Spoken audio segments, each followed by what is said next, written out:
Yeah, we're good. All right, take it away. Well, appreciate you guys as always. Coming to an end of spring, proud of where our team is at. Thank you, Jesus, for another opportunity to coach these young men and build them as people, right? And that's what me and our staff have doubled down on, is just pouring into that process, right? Process over outcome. We've got these outcomes we all want, as very well known, right? We're doubling down on that process, which part of our process is spring ball. We just had 15 opportunities to improve, and I think we're in a good place right now. We are not ready for game one, nor is anybody in the country. So how we handle the next 3 months prior to fall camp is going to be a huge part of it.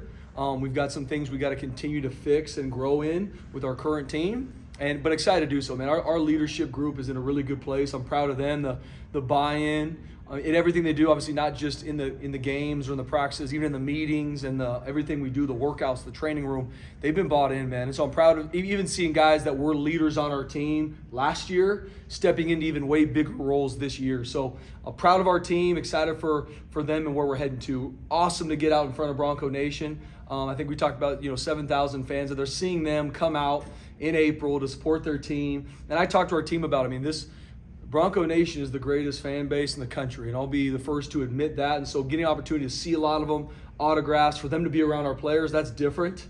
And it's a very special situation. Can't wait for us to go play game one, but we got to handle the process to get there. So proud of what we did. I think it was some good back and forth today. Obviously in the first half, went rap to keep guys off the ground. There was some good back and forth there. Then we were able to go cut it loose a little bit in the second half, see some guys break tackles, see some guys make some tackles. So it's going to be a lot of good stuff on film. And I told our players this morning, I want them to go cut it loose. And at this point, practice 15, this is exactly who you are as a football player. Not how you played last season, not how you played practice one. You are how you played this spring game, because that's after 15 opportunities. So excited for us to evaluate the film and figure out where we're at, and excited where we're growing to. So with that, guys, any questions for me? The running game, obviously, big storyline without, losing Ashton, but he didn't have Sire out there, but a couple long runs. How do you feel generally about the running game of this team? Yeah, BJ, that's a huge part of, first off, what we do offensively. And I've had questions asked to me, with Ashton not here, does that mean you guys are going to be drastically different? We won't be. Obviously, it's our offense and our defense and our special teams is going to be directly correlated to the players we have, BJ. But we are going to run the football. I believe in that as an offense. I believe in that as a team. The more you can run the football against an opposing defense, you wear them out. And that opens up the pass game. We want to be 50-50 balanced this year, run to pass. And I'm proud of our guys stepping up. We're going to have the players to do it. In our offensive line, and our tight ends, our receivers to make the blocks, and then our running backs to make plays. You guys saw Malik Sherrod a little bit today. You guys have seen him sometimes in practice throughout spring. He's an explosive player. And he's even going to be a more explosive player on punt return and kickoff return. So very excited where he's at. Obviously not having Sire out there is a huge part of our offense, right? He is relentless to continue to get healthy, and he will be healthy going into the summertime. We don't see any issue with that. But Dylan Riley's had a really good spring. And what is sometimes overlooked, he's had a great spring offensively. He's going to be an impact player for us on our special teams unit too. And so a true freshman going into a sophomore year, he stepped up a lot. And so really cool to see those guys continue to elevate themselves. So we're gonna have what it takes to run the football, and that's a huge point of our entire team. Both odd. Going into his sophomore year, Dylan Riley looks great. He had some big runs this last season even. Do you think he's ready to step into that leadership role, especially with the run game? Absolutely is, and had a good meeting with them. I'm starting to meet with all our players one-on-one, and it is direct feedback in these one-on-one evaluation meetings, exactly where you are, from football, academically, in the weight room, nutrition, so on and so forth. And Dylan Riley, in the year he was not an early enrollee. He came last June, and seeing what he was able to do last season and see where his body is and who he is as a football player now, Dylan Riley's going to have a big-time sophomore campaign for us, offensively and on special teams. And he's just put that work in. Last year, started on scout team. And through some injuries and him playing really well, found a way to have a role on offense and a big role on special teams, had that big-time kickoff return against Utah State. So we're building on some of those things. So I'm really excited where Dylan Riley is, and I'm going to highlight another guy in Cam Bates. Very similar. True freshman, came in, played, not a lot, played on special teams and offensively, and he's had a really, really good spring, an explosive football player. So excited where both those guys are headed. How much does springtime kind of start to determine if you used to call it a seeding chart, not a depth chart? Yeah. But especially a quarterback, has Caleb Annette done enough to maybe deserve that spot right behind Maddox? Yeah, Jay, we'll see. You know, going into this game and had really good talks with Coach Hill, Coach Potter, our offensive staff. Going into spring, you know, Caleb Annett is extremely talented. He really is. Max Cutforth is very talented too, and he knew the playbook because as a third-string quarterback last year, he was able to be with the offense consistently. Caleb Annett was with scout team, you know, learning a new offense weekly, depending who we're playing. And so that has been the biggest part that Caleb's had to make up ground this offseason, and he has. So right now he knows it really well, and I thought he did some really good things today. So we're going to go evaluate, Jay. Going into summertime, we're going to either make a decision on who our number 2 and our number 3 is, and or we're going to go into summer saying, hey, we're still going to compete all the way up until fall camp, and we might even continue it going. But we will make a decision here. Might be this week, might be in the summertime. But I really am confident in both those young men. But just watching today, I think Caleb Annett played pretty well today, and a phenomenal young man. You mentioned the explosiveness of belief. You know, we saw the explosiveness that Dylan can show. I mean, obviously his run got called back, but we know what Sire can do there. You know, just when you have multiple guys that can just really be a touchdown threat any play, how dangerous does that make your offense? Yeah, we need to be an explosive offense, right? And on the flip side, defensively, the goal is to eliminate explosive plays. Offensively, we have to create explosives. And when you have the weapons we have, especially in the running back room, we're going to find a way to make that happen. We're going to have packages this year where we put 2 running backs in the game. That's happening because we've got explosive players in our backfield. And seeing the iron sharpen iron, we go into summertime, you put Cy back in the mix. I mean, there's going to be competition through the roof for those reps, for those plays, and we've got the guys to do it. So very excited about that. Jacob, we saw him as some linebacker, we saw him at edge, has a couple of sacks. Just where are you seeing where he may be as we go forward now? Yeah, really proud of the spring Jake Ripp has had. You talk about a guy that is all about the team. Started this offseason, we were focused on him playing on the edge, playing our stud outside linebacker position, which he played really well to start spring ball. And then we started putting him at some inside linebacker at our will spot. So he can do both. I know going into this summer, we're going to continue. This next week is a ton of self-scout for us too. We've been talking about our entire team and really where we're going to package-wise defensively. But right now, speaking to you guys, I think he's going to be primarily an inside linebacker.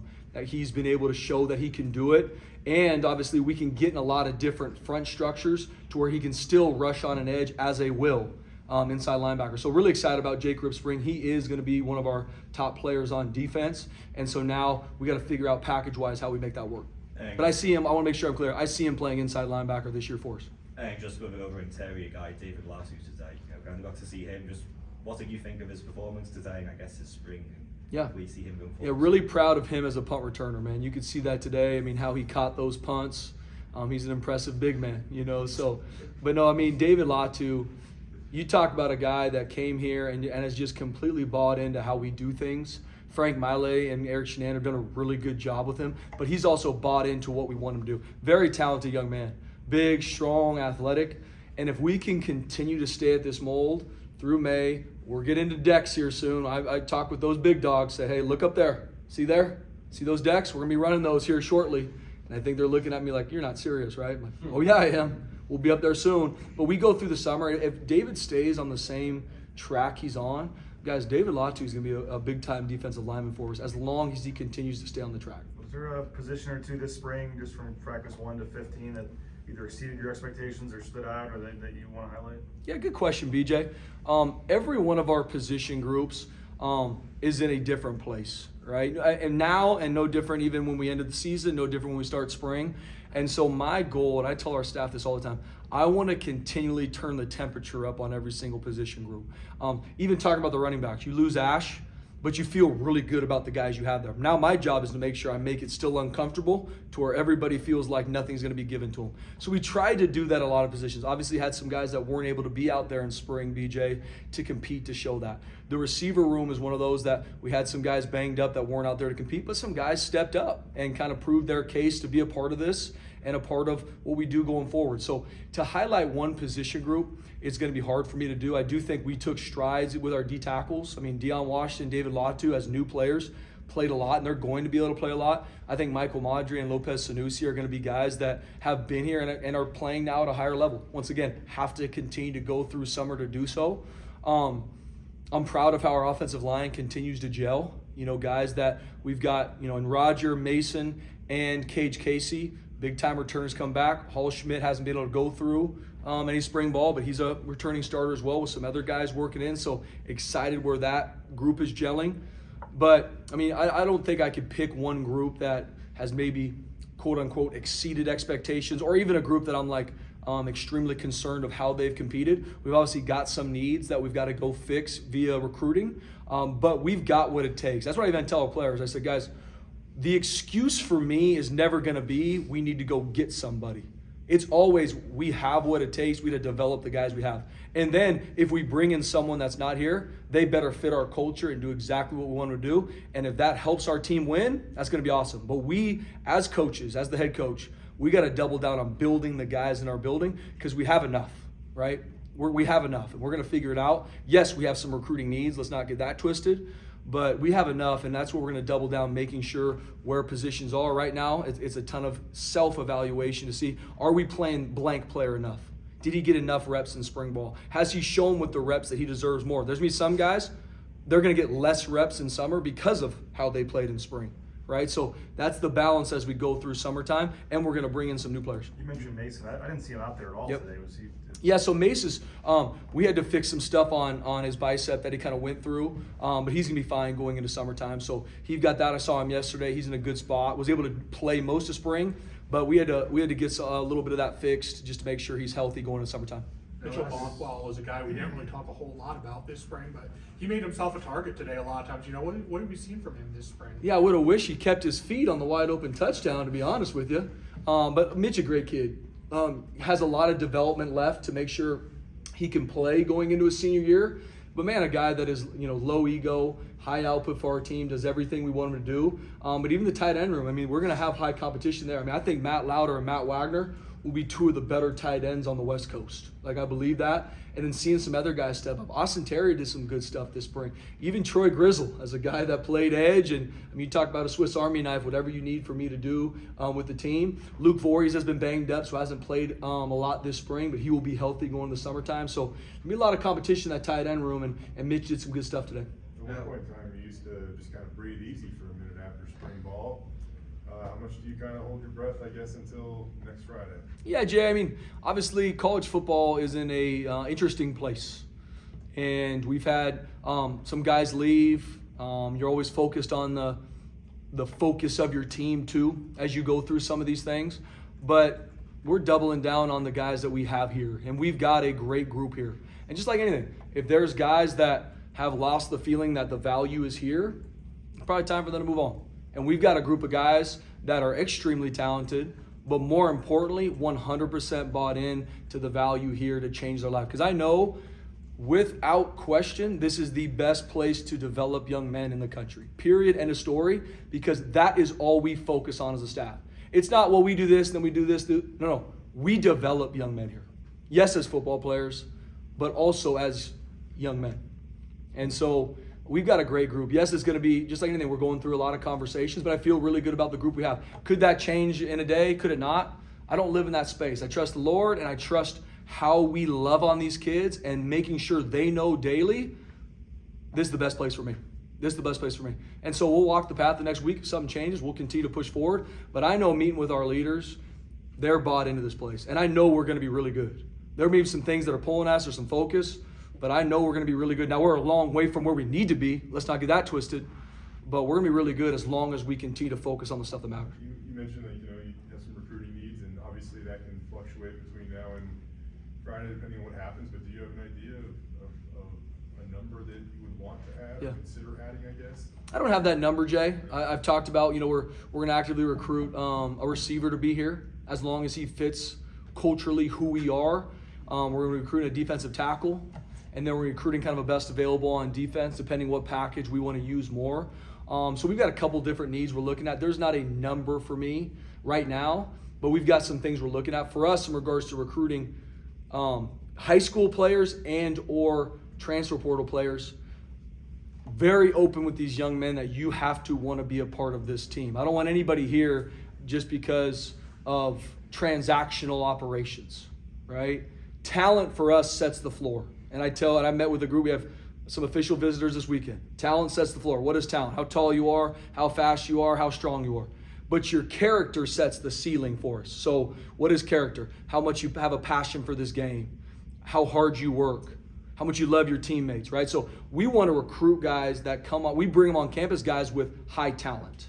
But that is the floor of who they are. But more importantly, in this transactional college football world, we need to find guys with high ceilings. And the only way you find high ceilings is with a high character. And so it's not, well, we got to just get this number of guys. If it's not the right ones, we ain't bringing them here. Because I know I've been here 9 years. I know all these young men's families. I'm connected with them. I don't want them coming to my office and be like, why in the world did you bring this dude here? Right? So we're going to be very, very direct with recruits to make sure they are bought into what this is here. And I know we'll find the right guys that fit our culture and help us on this football field. What's the plan at punter, and how surprised were you that JFR transferred? Yeah, just like anything, BJ, I'm always open and honest with our players. And this is where you are. We need to grow from last season. Like, very direct with James in the offseason before spring ball. Like, hey, we did not, we have a lot of growth needed from our special teams, but also our punt team. And these are the things we need you to grow in. Had an open, honest conversation this week. I met with our returners, a lot of them this week, and told them, hey, this is the consistency we need to improve. And it was good. And then a day later, he told me that he wants to leave. So I wish him nothing but the best. I love JFR. I am so thankful for his time here. And wish him nothing but the best. We are going to continue to go build up the guys we have and find someone that wants to be a part of our team and is bought into what we're doing. So with you saying you're happy with the guys that want to be here, but, you losing 3 starters to the portal, is there any concern of there being a problem down the road? If you guys have just been to the playoffs, so favourite for the Mountain West, and guys are still leaving, is that a concern for you? I think it's the reality of where college football is, right? I don't look at the outcomes, right? An outcome is somebody leaving. An outcome is these other things. To me, it's, are we doing everything we can as a staff to build into and develop these young men? If we're doing that, that doesn't mean you're going to keep everybody, but you're going to keep the right ones. And as long as we can continue to keep the right ones and we don't miss any steps, and I'm not saying we haven't missed steps as a coach, trust me, we've got things that we got to continue to do better, starting with me. But in this space, we're going to double down on those things, because I've talked to a lot of head coaches that are very frustrated about maybe the current landscape of college football, frustrated about how their team is acting, frustrated. And for me, I'm never going to let myself go there. I do truly feel God's called me here, and I'm going to continue to pour into these young men every single day. And the ones that want to be here and know that that is going to change their life, they're going to be here. And we are going to coach them and develop them to be the best version of themselves. And I'm not worried about outside views of what's going on inside our building, what's going on in there. I know we got a great group of young men that we're building into every day, and that is what God's called me here to do. Last season, a lot of teams that you guys faced adjusted their whole defensive, scheme to Ashton Genty, opening, the passing lanes up for Maddox. Without Ashton, do you think Maddox will see more adversity in the passing game this year? Yeah, we'll find out. I mean, once again, I think we got some really good running backs, though. Yeah. And Ashton Genty, you're going to take anything away from him. And I'm not saying that, I'm not comparing Ashton to who we have on our team right now. But we are going to run the football. And in regards to stopping the run defensively, if you are playing an offense that creates the shifts, the motions, the formations that our offense does, there's only so many defensive coverages you can use to stop the run with the sets we're giving a defense. We're making them show their hand. And so, yes, Ashton Genty made 11 guys, even the post safety, have to make sure we make a tackle. We got to go earn that, right? I promise you, game one, they're probably not going to honor us the way teams did last season because Ashton, for sure. But I'm going to turn the heat up on our guys and make sure you earn the right to make teams put 11 dudes in the box. And then when they do that, Maddox Madsen and our receiving core and tight ends, they're going to make people pay. But we got to go earn the right to do that. Anybody else? The local QB product, Zeke Martinez, just a nice run today. How's he looked in spring ball? I know he's a guy who should be still in high school right now. Yeah, Zeke's a great young man. He's obviously got a long way to go quarterback-wise. But you talk about just a great kid in the building. He's going to be on scout team this year, and he's going to do a really good job, continue to build and develop. He's a phenomenal young man, and he gets along great with our team, and especially a kid that, to your point, should still be in high school out there, cutting it loose in the spring game in front of Bronco Nation and how to scramble for a touchdown. Zeke's an awesome young man. Great. Thanks, Coach. Thanks,